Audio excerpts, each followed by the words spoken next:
and welcome to this very special episode of the MyConsultant.ca Show. I'm Sarah Ostapchuk, And I'm Joshua Pentolaresco. and we're here to help you with the Canadian immigration process.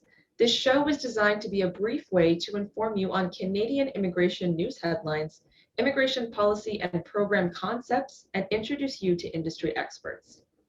First, the 2022-2023 IRB Department Plan was tabled in Parliament on March 2nd. This plan includes the board's priorities, results, and associated requirements for the next 3 years with a particular focus on 2022 to 2023. The board will continue to be guided by their objectives and other initiatives, including maximizing access to justice, productivity, and digitizing cases. On March 4th, the Honorable Sean Fraser announced the applications for the Permanent Atlantic Immigration Program will be available as of March 6th. The pilot program version welcomed over 12,700 newcomers, and this program will continue to drive economic growth and population increase in the Atlantic region of Canada. Canada has now welcomed 8,580 Afghan refugees and continues to uphold a goal of resettling 40,000 in total. On March 4th, 2022, the IRCC shared what some Canadian educational institutions are doing to help with Afghan resettlement. For example, Western University has created a new scholarship for Afghan students of up to $100,000 over 4 years. Fanshawe College is offering free tuition for 5 Afghan students, and the Afghan Women's Organization and Immigration Services will provide 55 computers, tablets, and cell phones to newcomer families wanting to study or work online. So for me, this is kind of cool because honestly, I used to live in London, Ontario. I actually used to live right by Fanshawe College, which was, so actually, I still know some people that work in both organizations at this point. So it's kind of cool to see them actually stepping out and helping out. Yes, this is something that is really cool. I did not even think about, universities and other institutions getting involved in this way, but it makes total sense. Refugees, a lot of them want to come and better their education, continue their education, and it's just a great way to resettle within Canada. It's a great way to find a community. You don't want bad things to happen like that's going on right now, but it's good to see the good people and good organizations are stepping up. Yes, and it's also good to see that even with everything going on with Ukraine, we're not forgetting about still quite a dire situation in Afghanistan, and we're, prioritizing Afghan refugees as well. This week, ladies and gentlemen, we have 2 concepts in immigrations. The first one is Adrian talking about the Resettlement Assistance Program service in the context of Afghan refugees. That's right. And I'll be kind of following that trend and talking about what's going on in Ukraine, updating everybody on a new Ukraine immigration pathway that the government of Canada is working to launch. And I'm also going to talk really briefly about the history of Ukrainian immigrants in Canada, because it is a long one and very interesting one. I can't wait for everybody to watch it. All right, folks, let's get to this week's Concepts in Immigration. Hello and welcome back to Concepts in Immigration. Today we'll be looking at the IRCC's Resettlement Assistance Program, or RAP. For folks who are potentially moving to Canada, this segment will try and explain the assistance program provided by the IRCC. We'll be looking at the Service Provider Handbook, and we are going to be going over the following segments. The introduction, before a RAP client arrives in Canada, official language requirements, and the professional development training for RAP SPOs, a trauma-informed approach. An introduction, a look into how Canada defines a refugee.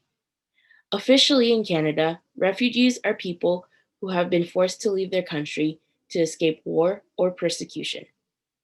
Further, persons who have been resettled under the country of asylum class, such as privately sponsored refugees, do not need to meet the above definition. Although all refugees must have been and continue to be seriously affected by civil war, armed conflict, or massive violations of human rights. We'll be taking a look at what happens for RAP clients before they arrive in Canada.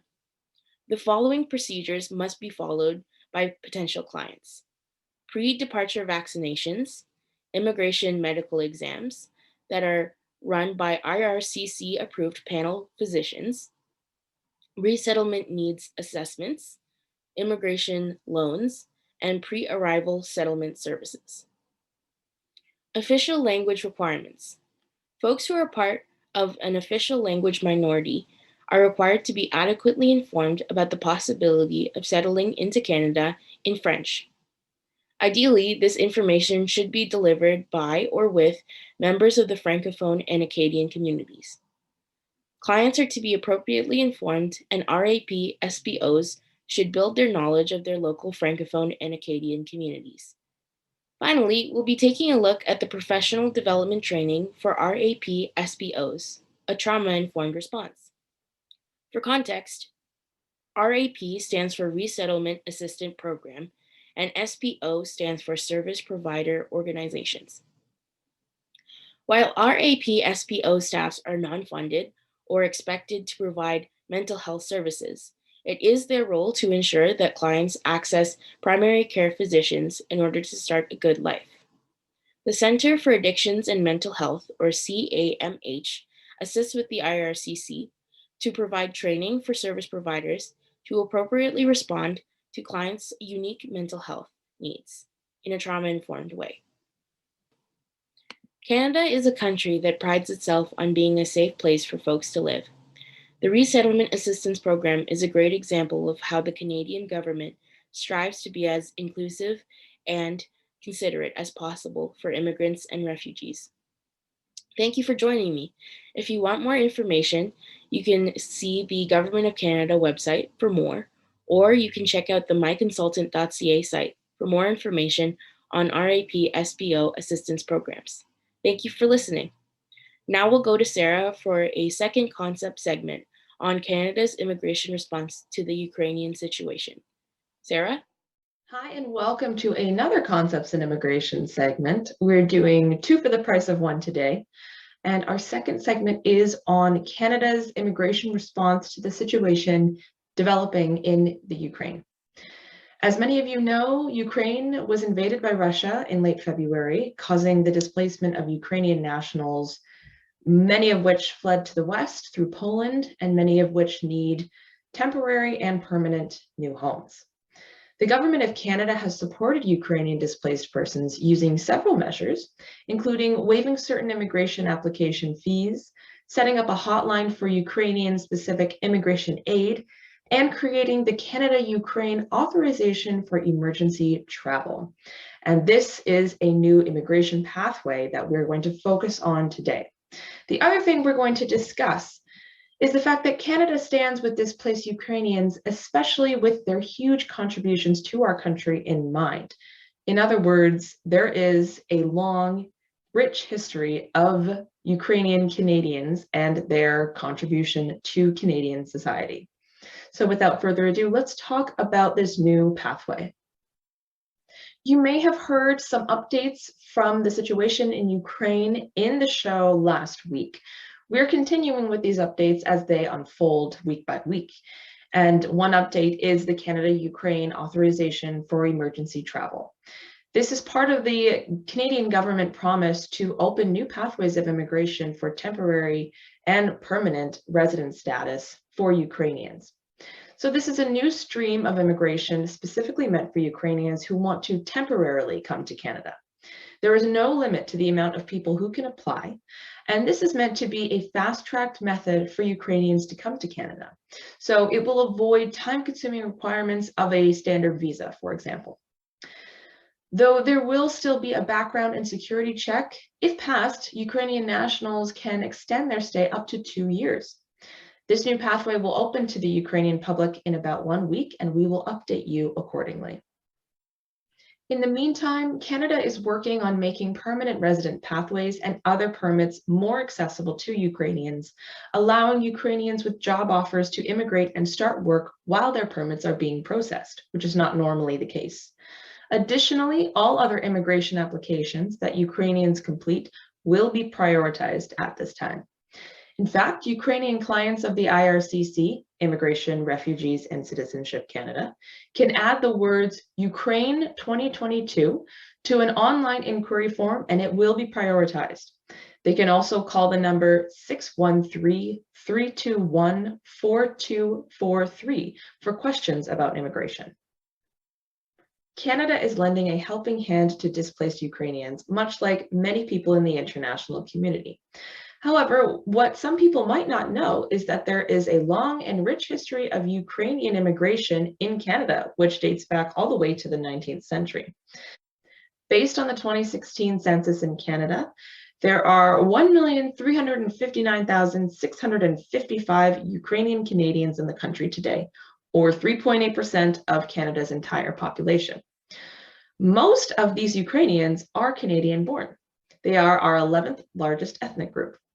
And Canada has the third largest population of Ukrainians in the world, which is only surpassed by Ukraine itself and Russia. As you can see, Ukrainians have been making Canada their home for many years, and they continue to do so today. Canada continues to welcome them into our country, and as well as other displaced people around the world. Thanks for joining me today, and now let's wrap up the show. We've actually kind of got one more headline that we're going to talk about today, which is the revamping of the MyConsultant.ca show. And that's going to be taking place very soon. There's going to be lots of changes, especially to production. We're going to basically get a facelift on the show. And Adrian will be joining us permanently in place of Josh. That's right. Today is my last episode on the air. It's a bit bittersweet, but how to put this? I took the show on because it was a challenge. Like for anyone that has, Sarah's had the unfortunate pleasure of hearing it countless times. I do a lot of other shows, and I work on them. And a show like this was an interesting challenge for me, and I can happily say that, I achieved, we've done very, very well for ourselves, and I can't take all the credit for it. Sarah and I basically built this show ourselves from the ground up. And what you see is the result of our hard work. And while I wish I could go a little bit farther and see where else I could take the show, I'm happy to know that it's going to be in good hands with Sarah and Adrian. And I think they're going to do a wonderful job. Well, thanks so much for all of that. And, it's I guess it's bittersweet for me too. Sweet being that we're, getting Adrian on the team, but I'm definitely kind of at a loss for words because this was my first on-air experience, and I was quite shy with it in the beginning and kind of had to find my footing, and you were just a really great person to do that with. You gave me the space to learn what my on-camera presence was going to be like and to make mistakes, and so definitely I feel like I'm in a very different place now than I was starting out with the show. So thank you so much as well for being part of the show and being my co-host. Yeah. And now you're the elder statesman of the show now. You're the old one now.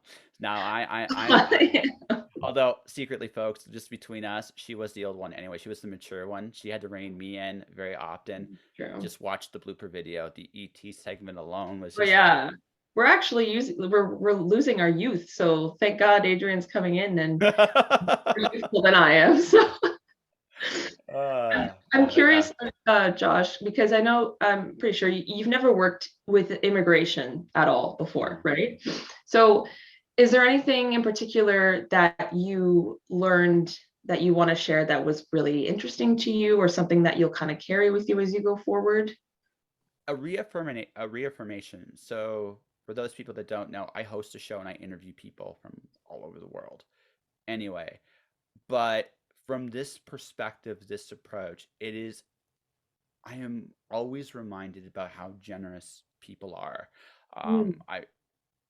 My favorite interview did here was Nirja. And the reason why I enjoyed that interview so much was because she was one of the friendliest people I've ever had the pleasure of interviewing, not just on this show, but my own. And I say that because, she was willing to help. That willingness to help, that kindness, that humanity is universal. And it doesn't matter where you come from, it's there if you're willing to look for it. And it was nice to see that reaffirmed. Yes, I think that's something that was surprising to me too, to see so much generosity and general empathy coming from these consultants. It's so important for their line of work and for the vulnerable people that they're dealing with. It's great reassurance. Yeah. All right. Any other questions for me, or is that? Um, I guess, do you have a favorite episode? That's a hard one. Actually, so I have two. The Ooh. original headline news show was Mm. my so for those people that are watching, that one was practically my brainchild, because that was just that week we had so many headlines we don't normally, like, it was more than what we normally get, and we had to figure out a way to do it, and I was like, okay. So I came up with a concept for the show, and um that one's my baby. But if I had to pick another one I really liked, um I actually enjoyed the Black History episode, and that one's Sarah's baby. I was swamped with my own freelancing stuff, and she was like, Right. listen, I can take the lead. And I'm like, go nuts. That was her Mhm. show. That one was, I think, if you want to see the best of what we both can do, those are the two shows you can really look at for both of us. My favorite segment is Sarah's Moose Jaw segment. It's still my all-time favorite one. Oh, Yeah. thank you. Yeah. That was when I had so much more time. I took a Saturday. Nobody asked me to, but I decided to film around Moose Jaw. And actually, I'm really happy I did it because it's kind of like a keepsake for me. I won't be staying in Moose Jaw forever. It's just temporary while my husband trains in the Air Force Base here. So it's really nice that I got to kind of immortalize my experience a little bit. Is there any last final questions? I don't think so, but I just want to say thank you so much on behalf of, myself, KPIC, the MyConsultant.ca, webpage and brand, because you've definitely given us a foundation to work on and work towards. There's no way we would be able to even attempt what we're attempting very soon with this show if we didn't have this solid foundation. So thanks for all your hard work. And thank you. And my final note, ladies and gentlemen, is thank you. You made us, you made the show grow. Lot of credit to KPIC for giving us the opportunity. I want to thank two people in particular, Fiona Lobo and Andrew Libowitz, especially. Andrew's no longer with the company, but he gave us the free reign, and he put up with my crazy. So it was, and especially, but Fiona too. Like, Fiona's definitely gone to bat for us. So Fiona, if you are watching this episode, this show's success would not have been possible without you. So again, thank you for all you did for us as well. For more information about the topics covered in this very special show and others, please visit MyConsultant.ca, where you can explore up-to-date news on important issues, read in-depth articles explaining immigration and citizenship, and seek answers to your most pressing questions from a vibrant community of authorized immigration and citizenship consultants. The channel is My Consultant. You can hit the like, subscribe, and enable notifications to get more up-to-date information as it comes out. For one final time, ladies and gentlemen, thank you very much, Sarah. I am Joshua Penteleresco. And I'm Sarah Ostapchuk. Thanks again. Thank you all. Have yourselves a wonderful time. Stay inspired out there, ladies and gentlemen. We'll see you next week.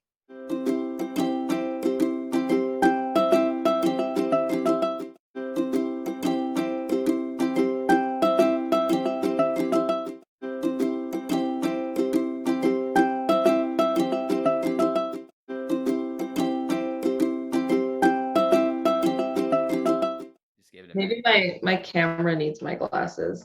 Here you go, camera. Better.